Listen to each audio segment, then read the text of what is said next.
Hello दोस्तों, नमस्कार। आप सभी का हमारे यूट्यूब चैनल पर स्वागत है। यदि आप लोग क्लास 12th बायोलॉजी के स्टूडेंट हैं और 2024 में बोर्ड परीक्षा देने वाले हैं, तो आज की यह वीडियो आप सभी लोगों के लिए काफ़ी ज़्यादा इंपॉर्टेंट होने वाली है। इसीलिए आप लोग वीडियो को ध्यान से देखना, क्योंकि आज की इस वीडियो में हम बात करने वाले हैं क्लास 12th बायोलॉजी की पूरी किताब से आपके जितने भी महत्वपूर्ण लॉन्ग क्वेश्चन होते हैं, जिनकी भी संभावना आपके 2024 की बोर्ड परीक्षा में आने की है, वो सारे के सारे प्रश्न आपको हमारे यूट्यूब चैनल पर करवाए जा रहे हैं। और इस सीरीज के अंतर्गत अभी तक हम लोगों ने पार्ट नंबर 10 तक देख लिया था। आज का पार्ट आपका पार्ट नंबर 11 होने वाला है। तो वीडियो आप सभी लोगों के लिए काफ़ी ज़्यादा इंपॉर्टेंट होता है, क्योंकि आपकी क्लास 12th की बायोलॉजी में जितने भी महत्वपूर्ण दीर्घ उत्तरीय प्रश्न होते हैं, वो सारे के सारे हम आपको हमारे यूट्यूब चैनल पर करवा रहे हैं। और इसमें आपको प्रश्न के साथ-साथ उसका उत्तर भी करवाया जा रहा है। तो वीडियो आप सभी लोगों के लिए काफ़ी ज़्यादा इंपॉर्टेंट हो जाता है। तो इसीलिए आप लोग वीडियो को लाइक कर दीजिए अभी से, और चैनल को भी सब्सक्राइब कर दीजिए, ताकि आप लोग को रेगुलर बेसिस पे इसी प्रकार की तैयारी मिलती रहे और आप लोग अपने बोर्ड एग्जाम 2024 में बहुत ही अच्छा स्कोर करें। क्योंकि यहाँ पर जितने भी आपके महत्वपूर्ण प्रश्न बन सकते हैं बोर्ड परीक्षा 2024 में, वो सारे के सारे प्रश्न हमारे यूट्यूब चैनल पर आपको लोगों के करवाए जा रहे हैं। और प्रश्न के साथ-साथ हर एक प्रश्न का आपको यहाँ पर उत्तर भी करवाया जा रहा है।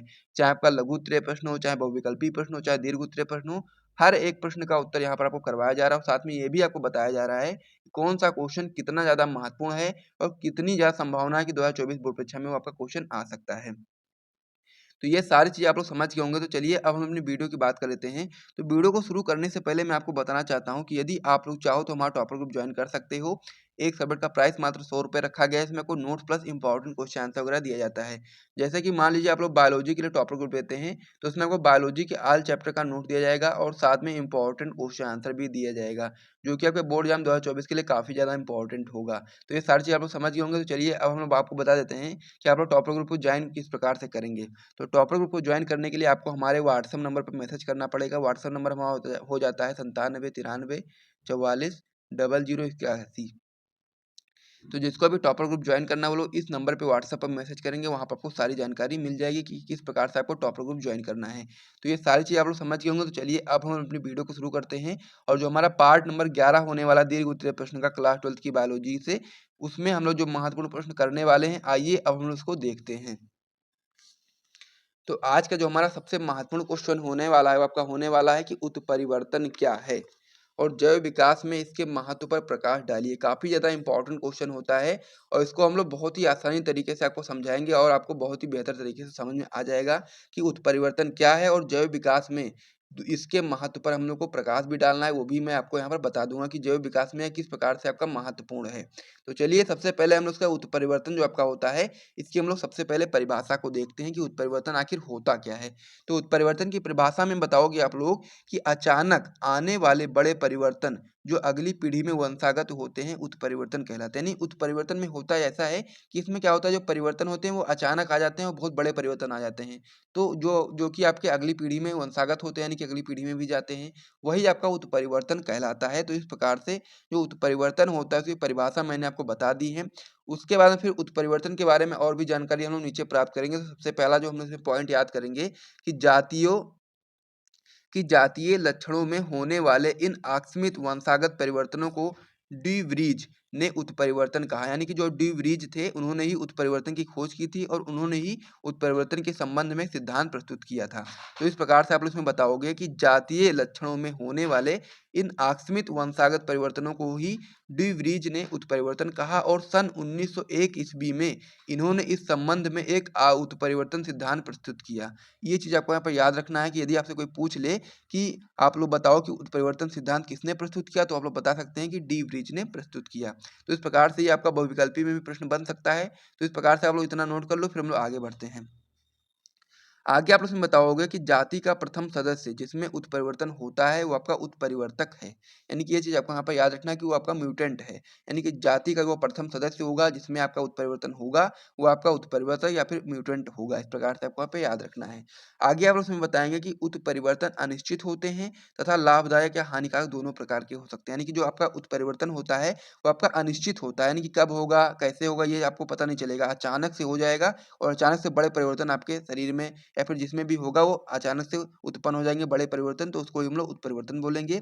और जो आपका उत्परिवर्तन होता है आपका लाभदायक भी हो सकता है और हानिकारक दोनों प्रकार के आपके हो सकते हैं। यानी कि लाभदायक भी उत्परिवर्तन हो सकता है आपका और हानिकारक भी हो सकता है। तो इस प्रकार से आप लोगों ने यहाँ तक समझ लिया। आगे आप उसमें बताओगे कि उत्परिवर्तन किसी जीन विशेष में होते हैं, यानी कि जो आपका उत्परिवर्तन होता है आपका किसी जीन विशेष में होता है जिससे जनन द्रव्य में परिवर्तन होते हैं अतः अगली पीढ़ी में स्थानांतरित हो जाते हैं। तो इस प्रकार से जो उत्परिवर्तन होता है वो किसी जीन में होता है जिससे जनन द्रव्य में परिवर्तन होता है अतः अगली पीढ़ी में स्थानांतरित हो जाते हैं। तो इस प्रकार से उत्परिवर्तन के बारे में बहुत सारी जानकारी हम लोगों ने प्राप्त करी है और यदि आपसे क्वेश्चन पूछा जाता है तो आपको यहाँ तक लिखना पड़ेगा। उसके बाद में फिर हम लोग इसमें बात करेंगे कि उत्परिवर्तन कितने प्रकार के होते हैं। तो उत्परिवर्तन आपके 3 प्रकार के होते हैं, जिसमें आपका पहला होता है जीन उत्परिवर्तन, जिसे हम लोग इंग्लिश में बोलते हैं जीन म्यूटेशन। और दूसरा आपका इसमें हो जाता है गुणसूत्र उत्परिवर्तन, जिसे हम लोग इंग्लिश में बोलते हैं क्रोमोसोमल म्यूटेशन। और इसमें जो आपका लास्ट होता है आपका हो जाता है गुणसूत्र समूह उत्परिवर्तन, इसको हम लोग इंग्लिश में बोलते हैं जीनोमैटिक म्यूटेशन। तो इस प्रकार से उत्परिवर्तन के 3 प्रकार होते हैं, मैंने आपको तीनों प्रकारों के बारे में बता दिया है, तो इसे भी आप लोगों ने कॉपी में नोट कर लो। और ये अगर क्वेश्चन आपकी बोर्ड परीक्षा में आता है तो आपको सबसे पहले उत्परिवर्तन की परिभाषा लिखनी है और उसके बाद फिर ये सारी जानकारी भी आपको बतानी पड़ेगी। उसके बाद में आप लोग लिखोगे इसमें उत्परिवर्तन के 3 प्रकार और तीनों प्रकारों के बारे में आप लोग इस प्रकार से बता सकते हो। क्योंकि ये आपका दीर्घ उत्तरीय प्रश्न का क्वेश्चन है तो इतनी सारी चीज़ें आपको लिखनी ही पड़ेंगी, तभी आपको पूरे मार्क्स मिलेंगे।